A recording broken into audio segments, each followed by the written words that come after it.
नमस्कार बंधुरा তোমরা সবাই কেমন আছো আরো একটা নতুন ভিডিওতে তোমাদের সবাইকে স্বাগত জানাই। আর বন্ধুরা আজকে তোমাদের সাথে শেয়ার করতে চলেছি অনুর এখন কত বয়স। তো বন্ধুরা সকালবেলা তোমাদের দিদি ভাই ঘুম থেকে উঠে দাঁত মেজে একটু জল খাবার খেয়ে নিয়েছে, তারপরে অনুমাকে নিয়ে কাকিমাদের উঠানে গেছিল তেল মালিশ করতে।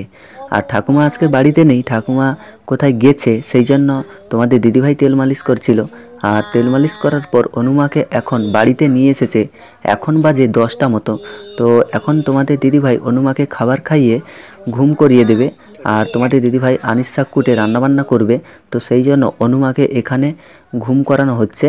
তো দেখো কিভাবে দুলাচ্ছে, আর অনুমা ধীরে ধীরে ঘুমিয়ে যায়। বাইরে যখন তেল মালিশ করছিল তখন জামা পরানো ছিল না, আর ঘরে নিয়ে এসেছে, ঘরে ভীষণ ঠান্ডা, বাল্ব জ্বালাচ্ছে তার সাথেও ঠান্ডা লাগছে, সেই জন্য অনুমাকে এখন জামা পরিয়ে দিয়েছে আর একটা টুপিও পরিয়ে দেবে। তারপরে অনুমাকে রেখে রান্না বান্না করতে যাবে তোমাদের দিদিভাই। এখন তোমাদের সাথে শেয়ার করতে চলেছি অনুর এখন বয়স কত।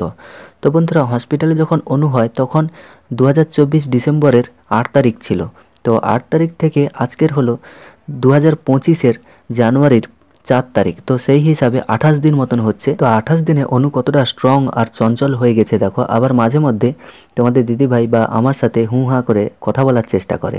তো এখনও কথা শিখবে না, এখন প্রায় 6 মাস খানিক সময় লাগবে, তারপরে কথা ধীরে ধীরে শিখবে আর চলাও শুরু করবে।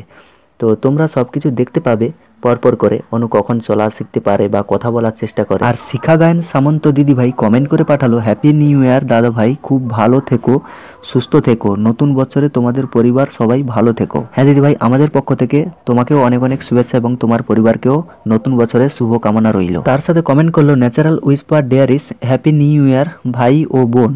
হ্যাঁ দিদিভাই, তোমাকেও নতুন বছরের শুভ কামনা রইল আমাদের পক্ষ থেকে এবং তোমাদের পরিবারের সবাইকেও। অমিত দাদাভাই কমেন্ট করে বলল, দিদিভাইকে পেঁপে কাঁচকলা জিওল মাছ খাওয়াবে দাদাভাই। পেঁপে কাঁচকলা তো আমাদের এখানে পাওয়া যায়, কিন্তু জিওল মাছটা কি আমরা ঠিক বুঝতে পারলাম না, মানে এটা কোন মাছটাকে বলে, হয়তো আমাদের এদিকে আছে বা কিন্তু আমরা হয়তো জানি না। তো তোমরা যদি একটু ডিটেলসে বলো জিওল মাছটা কি বা কীরকম ধরনের হয়, তাহলে বুঝতে পারবো আমরা, বা এর কোনো ঘরোয়া নাম আছে কিনা। চুমকি দিদিভাই কমেন্ট করে বললো, অনুসোনাকে পেটের অসুখের জন্য গাইপ ওয়াটার এইটা খাওয়াবে। তো দিদিভাই অনুসোনার পেটের অসুখের জন্য গাইপ ওয়াটার না, গাইপ মিক্সচার নিয়ে এসেছি। ডাক্তার সাজেস্ট করেছিল যে গাইপ মিক্সচার খাওয়াতে।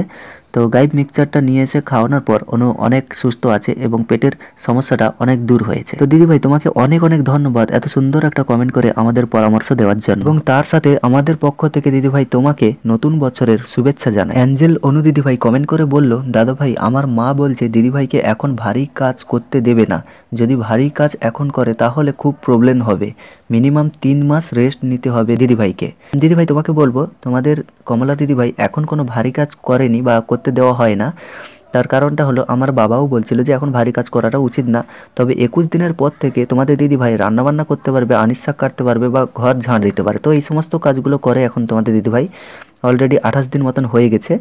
তো ভারী কাজ কিন্তু একেবারে আমাদের বাড়ি থেকেও করতে মানা করা হয়েছে এবং করে না, আমরা হেল্প করে দিই। তো সেই জন্য কোনো প্রবলেম হবে বলে আমার মনে হয় না। তো দিদিভাই তোমাকে আরেকটা কথা বলবো, আমাদের পক্ষ থেকে তোমাকে জানাই এবং তোমার পরিবারকে জানাই নতুন বছরের শুভেচ্ছা, তোমাদের দিনগুলো ভালো কাটুক। বন্ধুরা এই ছিল আজকের ভিডিও। তো ভিডিওটা কেমন লাগলো কমেন্ট করে জানিও, যদি ভালো লাগে তাহলে অবশ্যই লাইক সাবস্ক্রাইব করে আমাদের পাশে থাকো।